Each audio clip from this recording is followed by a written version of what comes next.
निशिकांत दुबे जी। धन्यवाद अध्यक्ष महोदय। सर, संविधान खतरे में। हम यहाँ हंसने की बात करते हैं, दलितों की बात करते हैं, पिछड़ों की बात करते हैं, आदिवासी को बचाने की बात करते हैं, और सारे सरकारों की नीतियां, चाहे केंद्र सरकार हो चाहे राज्य सरकार हो, कहीं किसी की भी सरकार हो, उसका एकमात्र लक्ष्य यही है कि समाज के अंतिम व्यक्ति तक पहुंचना है। मैं जिस राज्य से आता हूं अध्यक्ष महोदय, संथाल परगना एरिया से, जब संथाल परगना बिहार से अलग हुआ, झारखंड, तो 2000 में आदिवासियों का पॉपुलेशन हमारे यहाँ संथाल परगना में 36% था, और आज आदिवासियों का पॉपुलेशन 26%। 10% आदिवासी कहां गायब हो गए, कहां खो गए? इसके बारे में कभी भी यह सदन चिंता की बात नहीं करता है, वो वोट बैंक की पॉलिटिक्स करता है। और जो हमारे यहां सरकार है, झारखंड मुक्ति मोर्चा, कांग्रेस, वो इसके ऊपर जो है कोई भी एक्शन नहीं लिया जा रहा है। आज क्या हो रहा है? बांग्लादेश का घुसपैठ हमारे यहां लगातार बढ़ रहा है। जो आदिवासी महिलाएं हैं, उनके साथ बांग्लादेशी घुसपैठिए शादी कर रही है। हिंदू और मुसलमान का सवाल नहीं है। हमारे यहाँ जो लोकसभा का चुनाव लड़ती हैं महिला, आदिवासी कोटे से लड़ती हैं, उनके पति मुसलमान हैं। जिला परिषद की जो अध्यक्षा हैं, उनके पति मुसलमान हैं। मुखिया जो आदिवासी होते हैं, और ये टोटल जो है आप समझे, हमारे यहाँ 100 आदिवासी मुखिया है जो आदिवासी के नाम पर है, और उसके पति जो है सभी के सभी मुसलमान हैं। हमारे यहाँ अभी विधानसभा का चुनाव हुआ अध्यक्ष महोदय, 123% तक यहाँ सभी लोग चुनाव लड़कर आए हैं। प्रत्येक 5 साल में 15 से 17% पॉपुलेशन बढ़ता है या वोटर बढ़ता है। हमारे यहाँ 123%। मैं जिस लोकसभा से आया उसकी एक विधानसभा मधुपुर में लगभग 267 बूथों पर 117% मुसलमानों की आबादी बढ़ गई। और पूरे आप समझिए कि टोटल जो है झारखंड में कम से कम 25 विधानसभा ऐसी है जहां 123%, 110% आबादी बढ़ी है। ये एक बड़ा चिंता का विषय है।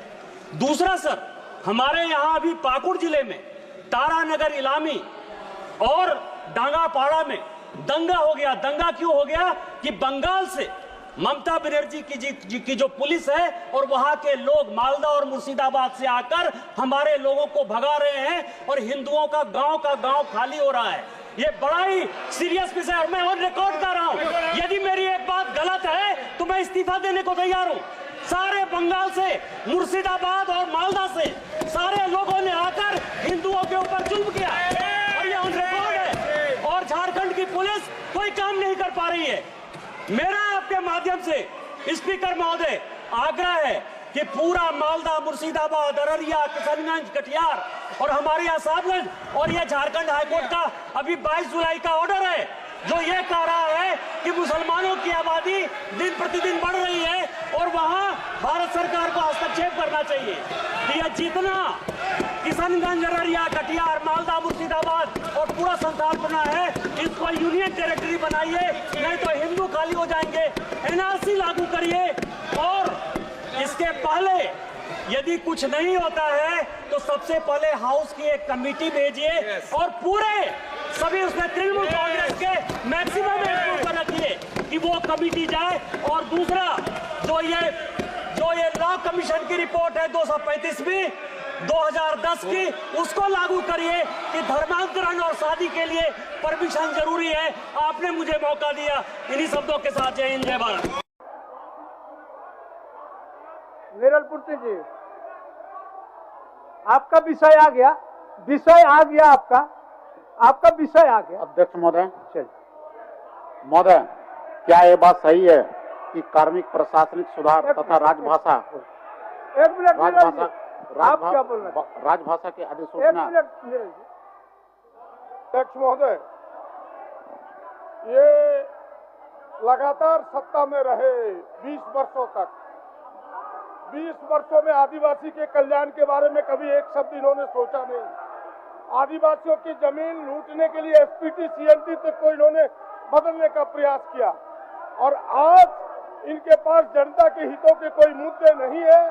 देश में भी इनके हिंदू मुसलमान के मुद्दे चलते हैं, यहाँ भी ये मुद्दा विहीन लोग ये बांग्लादेशी घुसपैठी जानबूझ के इस मुद्दे को खड़ा करना चाहते हैं, जिसके आधार पर ये चुनाव में जाना चाहते हैं। इनके पास जनता के हित में मुद्दे नहीं है। अध्यक्ष महोदय, आप भी संथालपना के लोग हैं, मेरी बात पूरी होने दीजिए अध्यक्ष महोदय। आप भी संथालपना के लोग हैं, हम सब भी संथालपना के लोग हैं। ये संथालपना को, झारखंड को टुकड़ों में विभक्त करना चाहता है अध्यक्ष महोदय। इनसे पूछिए, क्या भारतीय जनता पार्टी के एजेंडे में जिस प्रकार जम्मू कश्मीर को टुकड़ों टुकड़ों में विभक्त करके जम्मू कश्मीर के अस्तित्व को समाप्त करने का प्रयास किया, क्या झारखंड के अस्तित्व को समाप्त करना चाहता है? ये ऐसे लोग हैं, इन्हें आदिवासियों के कल्याण से कोई मतलब नहीं है। ये केवल राजनीति कर रहे हैं, राजनीति कर रोटी सेक रहे हैं। इसलिए ऐसे लोगों को थोड़ी भी तरजीह नहीं देनी चाहिए। और मैं विश्वास के साथ कह सकता हूँ कि आने वाले चुनाव में सुपड़ा साफ होगा, एक लौट के आने वाला शिल्पी झारखंड की हर छोटी बड़ी खबर के लिए बीकेडी न्यूज झारखंड के यूट्यूब चैनल को सब्सक्राइब करें और फेसबुक पेज को फॉलो करें।